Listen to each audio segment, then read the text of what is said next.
Salve galera, sejam bem-vindos a mais um vídeo no canal e hoje, como de praxe, aí toda semana a gente traz o Drift News para vocês acompanharem as notícias do que tá rolando aí no mundo Drift, também algumas atualizações de algumas coisas que a galera tá meio perdida. Então hoje a gente vai trazer, né, um pouco do resumo, vou falar para vocês resumir, né, não vai ter um vídeo exclusivo como rolou no caso do Denofa, né, que foi um papo mais focado, até mais crítico sobre as questões de para onde que o Drift estava indo. Nessa conversa do Forsberg com o Matt Field e o Nate Hamilton, que estavam ali participando, que teve aquele vídeo, né, que o Forsberg postou, acabou que no início eles divagaram bastante, mas eu separei os melhores e os principais pontos para trazer para vocês sobre as críticas, principalmente que o Forsberg e que o Matt Field colocaram aí para a Fórmula Drift, podemos assim dizer, para o cenário de Drift. O Nate estava mais sendo o cara que estava fazendo essas perguntas. Também a gente vai falar um pouco sobre os custos anuais da FD, como vocês viram na thumbnail aí. O Lamer teve, acho que um podcast, ou ele teve presente na live, alguma coisa assim. Teve alguns cortes que eu vi no Instagram junto com a Fórmula Drift.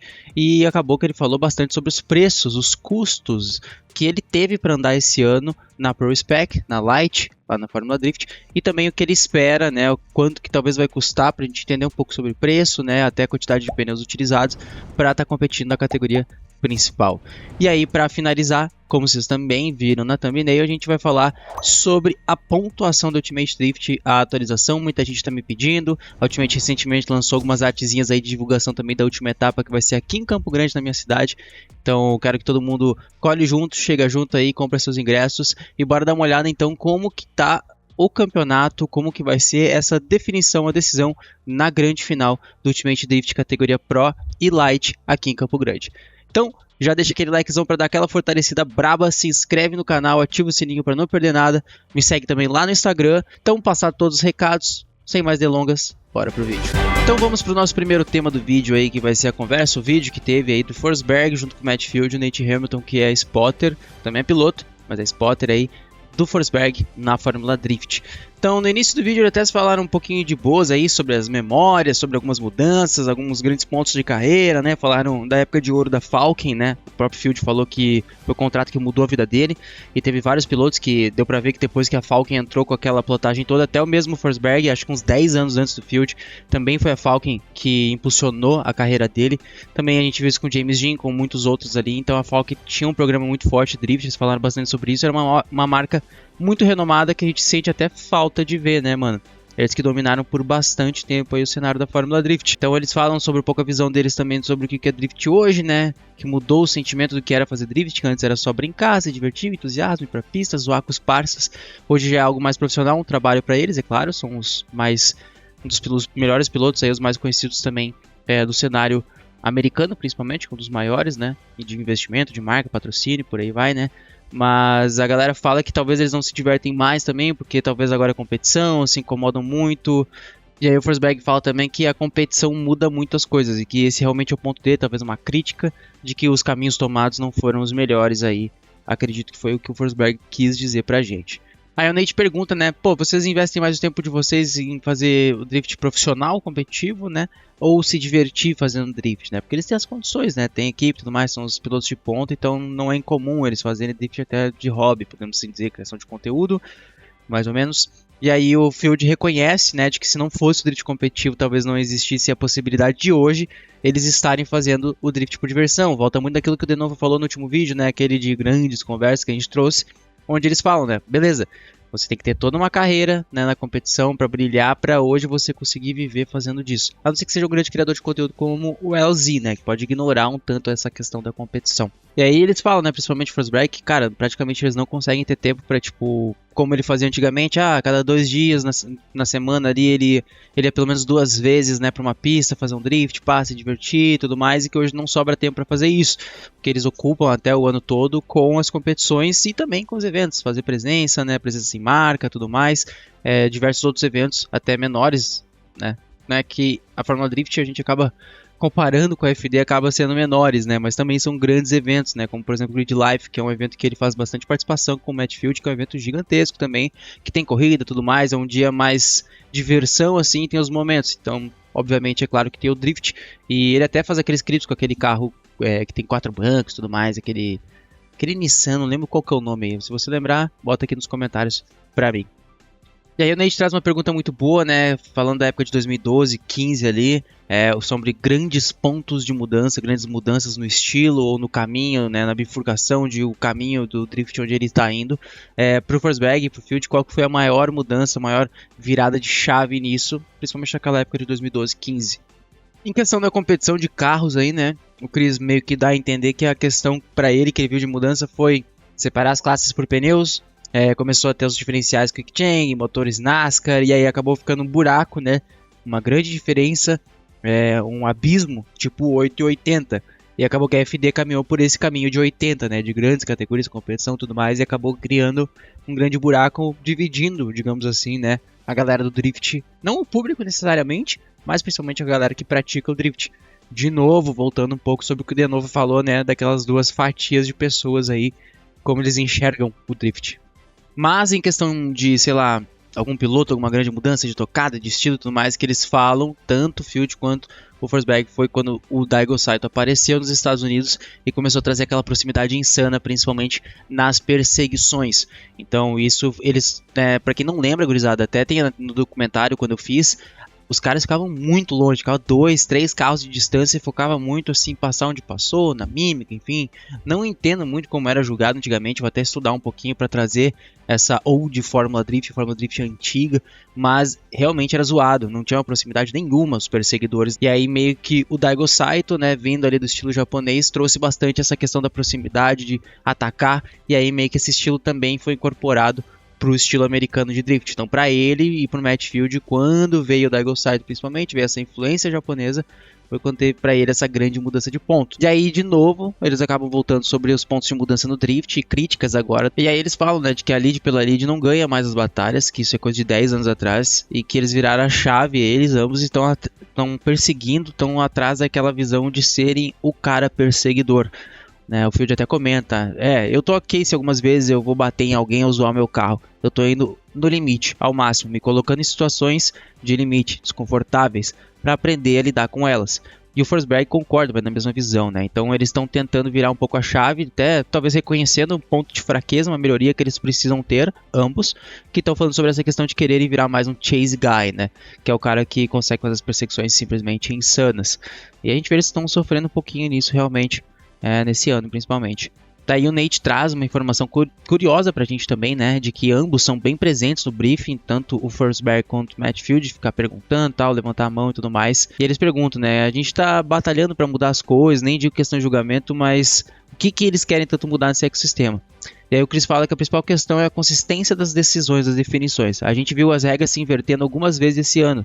Pra mim, esse é o problema. 3 pneus é 0, às vezes é 2. Tipo, você tirar 2 pneus e perder a volta toda, estamos andando pra trás com o que o Koenig zerava, que pelo jeito antigamente tinha um Koenig que se você tocava, você zerava a volta inteira. Então ele meio que faz essa comparação meio chula assim de ignorar a volta inteira por causa de, por exemplo, 2 pneus, zerando, que seria o caso de St. Louis, por exemplo. E pra ele deveria ser só uma dedução, né? Aí o Nate até pergunta, vocês acham que estão sendo ouvidos pela Fórmula Drift e tudo mais, né? E aí o próprio Field fala que a princípio a FD que é o melhor pra eles, pros pilotos. Eles querem ouvir, mas eles ficam só no mas. O Field dando uma farpada ao mesmo tempo que tava elogiando, né? Que ele bate a sobra padrão. Ele fala que sente que o esporte tá mudando, algumas coisas pra melhor, outras pra pior. E aí o Field fala, né? Abre aspas, né? Mas sabe, a gente dedicou a nossa vida toda isso, e acho que a gente deveria ser ouvido por eles, né? Principalmente no briefing quando eles falam as coisas, né? E aí ele fala que tem vezes que eu falo algo no briefing, eu pergunto, e eu compreendo, eles respondem, se eu tô errado ou não, eu entendo. Mas tem vezes que eles simplesmente não respondem, como se quisessem falar algo do tipo, cala a boca aí, mano, tipo, fica quieto. Mas sei lá, algum dia a gente vai entender? Eu nem sei se a gente precisa entender. Então o Field meio que falando aí, né, que ok, muitas vezes eles se explicam para eles se adaptarem, mas que tem vezes que tipo simplesmente são ignoradas as críticas, sugestões dos pilotos aí, e eles não se sentem tão ouvidos. Então um pouquinho de crítica aí para a organização, podemos assim dizer. Aí o Nate fala sobre os vídeos que o Forsberg fez, né, criticando, né, os julgamentos, as definições das etapas que ele mesmo participou. E aí pra galera parece que tem muita coisa acontecendo de errado.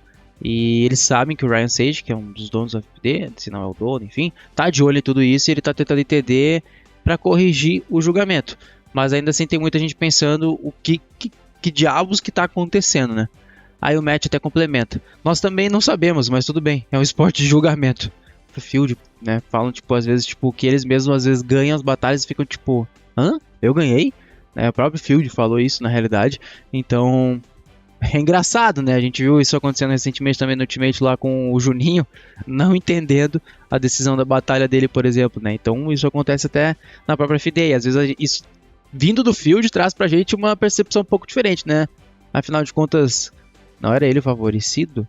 Se ele mesmo às vezes não entende o resultado, você fica tipo, será que é mesmo culpa do Field? E aí vem pra crítica final, né, pro grande assunto final do vídeo, que é se eles fossem os donos ou organizadores, operadores aí da Fórmula Drift, né, o Nate pergunta o que eles fariam, o que daria para os pilotos se desenvolver mais no esporte, né, o que eles fariam, né, para os pilotos conseguir entrar no esporte, ter uma barreira de entrada menor aí, né, entrar de uma forma mais suave, com mais patrocínio, enfim, talvez até questão de regulamento, pneus e tal, potência, enfim.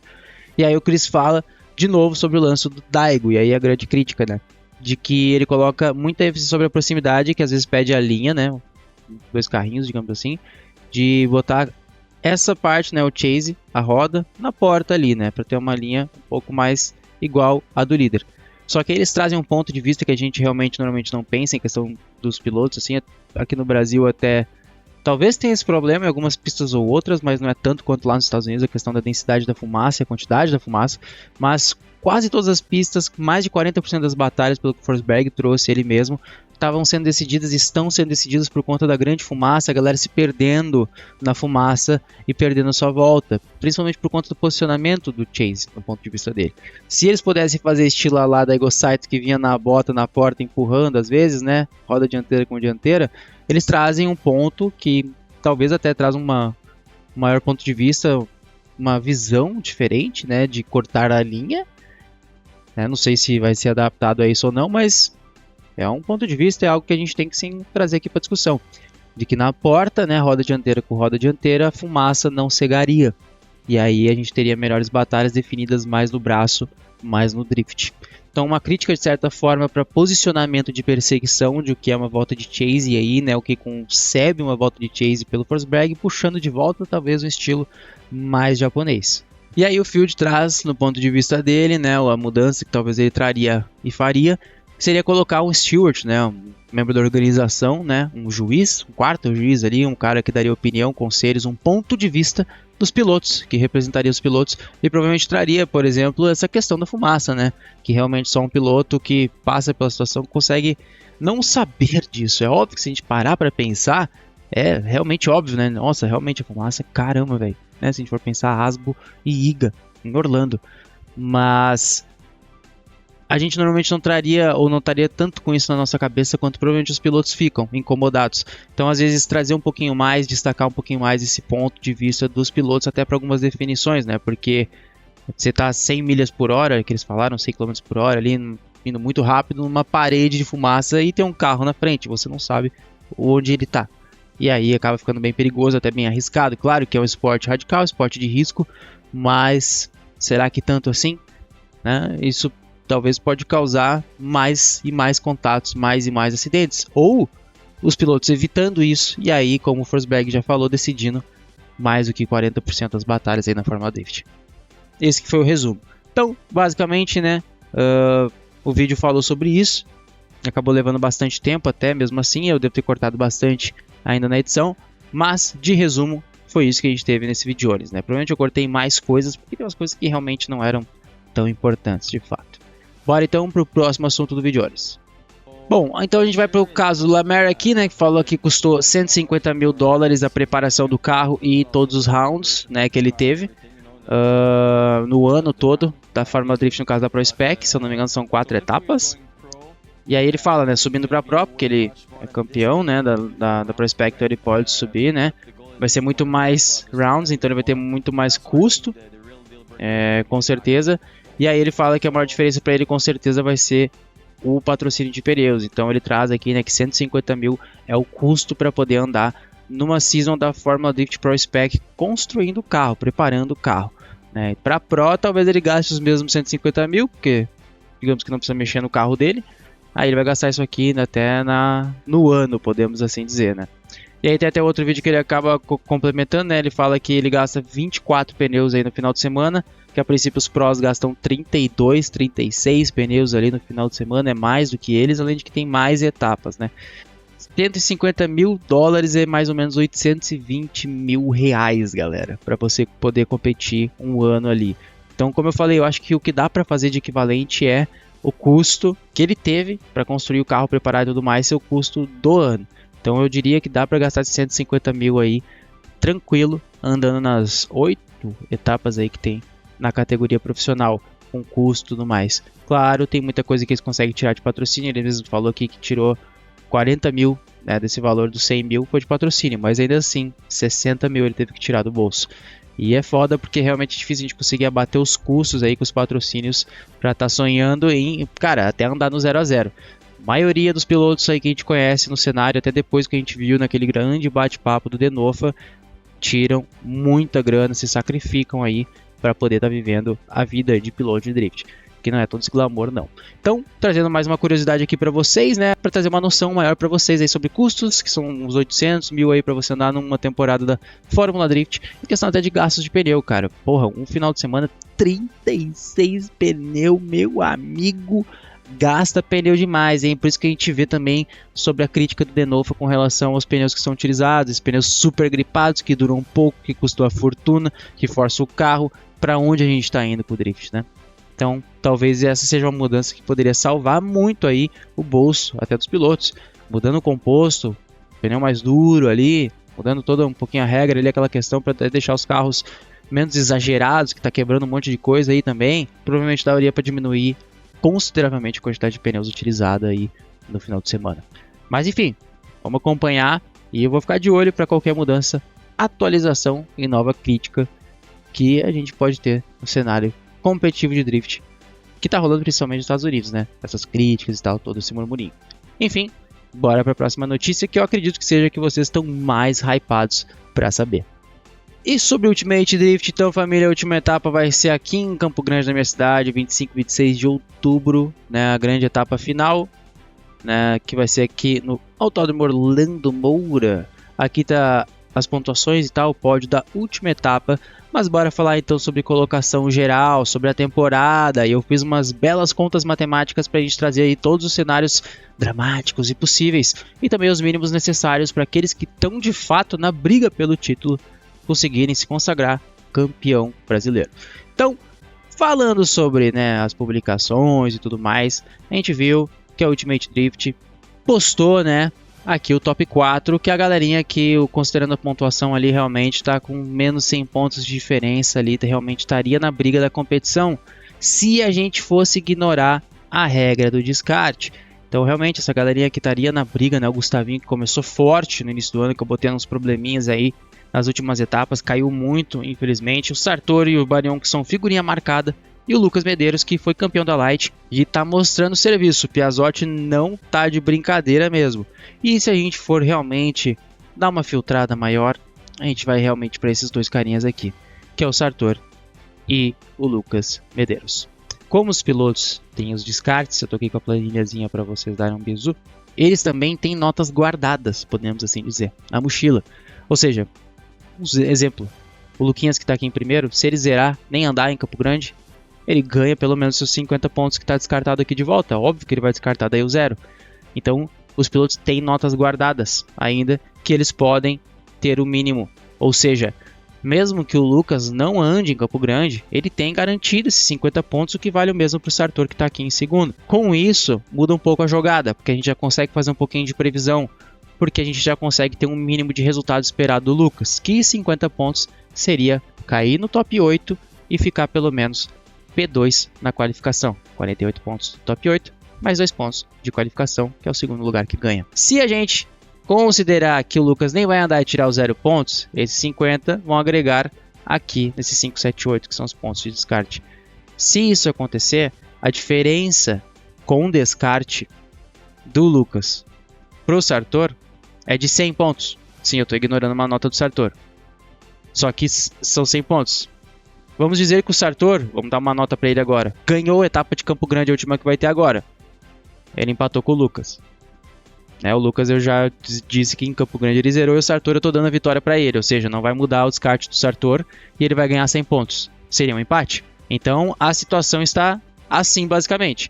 O Luquinhas ele já tem garantido no mínimo os 100 pontos para cima do Sartor. E aí que entra então as probabilidades dramáticas para a grande definição, porque daqui para baixo o Xerife Barion e o Gustavinho, considerando que o Luquinhas já tem pelo menos os 50 pontos, não conseguem ser campeões.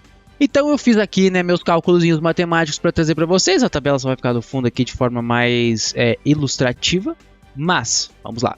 Falando sobre dramas, então, né, o maior drama para o Sartor seria ele ficar em segundo na qualificação, o Lucas ficar em primeiro na qualificação, ou seja, o Lucas ganharia 3 pontos, o Sartor 2 pontos. O Sartor ganhar a etapa, ganharia então mais 100 pontos. E o Lucas cair no top 8, que ele ganharia os 48 pontos dele. Com o Sartor ganhando a etapa e sendo qualificado 2 e o Lucas melhor qualificado e caindo no top 8, o Sartor terminaria com 630 pontos e o Lucas com 629. 1 ponto de diferença na definição do campeonato. Se tiver o mesmo resultado de batalha, né? Lucas cai no top 8, Sartor campeão, mas na qualificação o Sartor foi terceiro qualificado e o Lucas segundo qualificado, o resultado ainda é o mesmo. Vai ser uma diferença de 1 ponto ainda, só vai os dois perder 1 ponto. Agora, se o Lucas for o terceiro qualificado e o Sartor ficar fora do top 3 de Qualify e de novo o resultado de batalha for o mesmo, o Sartor campeão e o Lucas cai no top 8, aí é empate. E aí, realmente, eu não sei como que vai ser definido em situação de empate. Será que vai levar em consideração alguma nota de descarte? Isso também é possível. Por isso que tem muito drama envolvido, por mais que apenas 2 estejam, de fato, na briga da competição. Pro Lucas, né, o maior drama seria ele cair no top 8, né? E ser o Q1, que é o melhor da qualificação. Ele garantiria os 51 pontos, que é um pontinho a mais do que ele já tem no mínimo, que é os 50 guardado, né? Não vamos esquecer disso.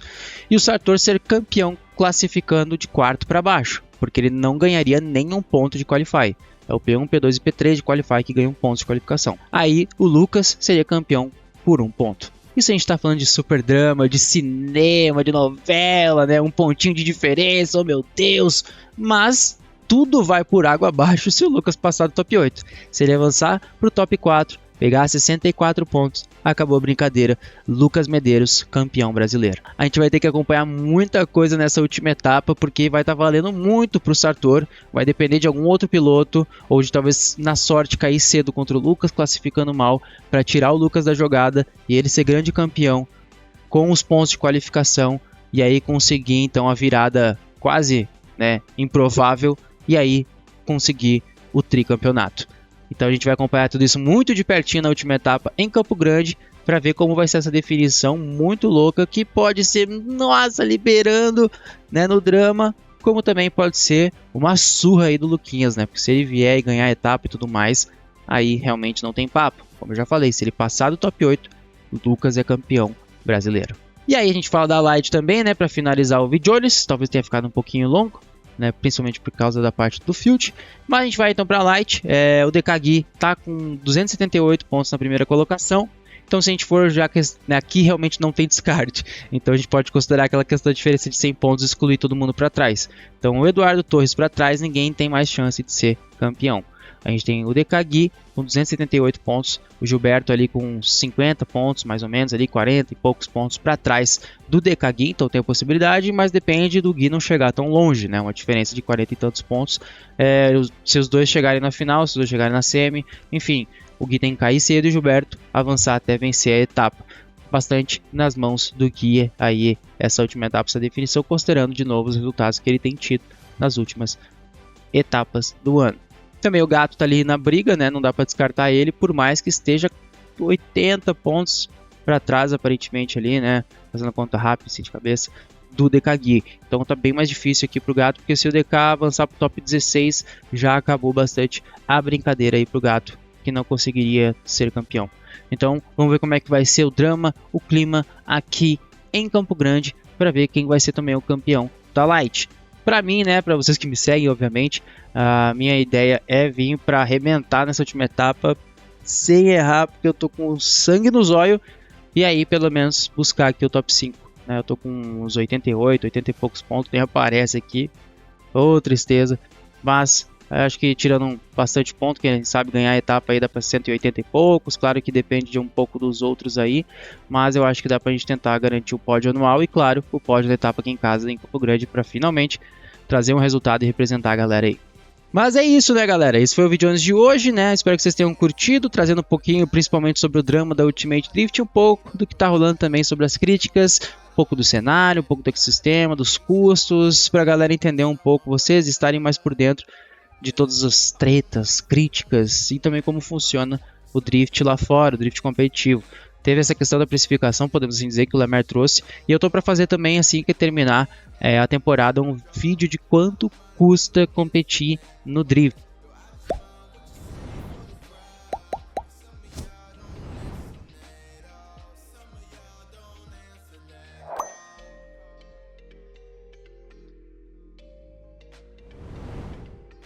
Para vocês também entenderem como são os custos por aqui no Brasil, para ver como é que tá indo o cenário do drift, e também isso vai somar no vídeo que eu tô preparando aí para largar para Ultimate, para CBA, com sugestões para o regulamento, para a gente, quem sabe, não continuar indo para o caminho errado do drift. Firmeza? Muito obrigado você que acompanhou o vídeo até o final. Já deixa aquele like para fortalecer, se inscreve, lembra de seguir a gente lá no Instagram para não perder nada, @Raikamate. E se você assistiu o vídeo até o final, comenta aí Mattenfield, né? Que nem o nosso querido Xerife Barion chama o amigo corveteiro dele. Firmeza, galera? Eu sou Raikamate, vou ficando por aqui e até a próxima. Valeu e fui! Some of y'all don't listen at all.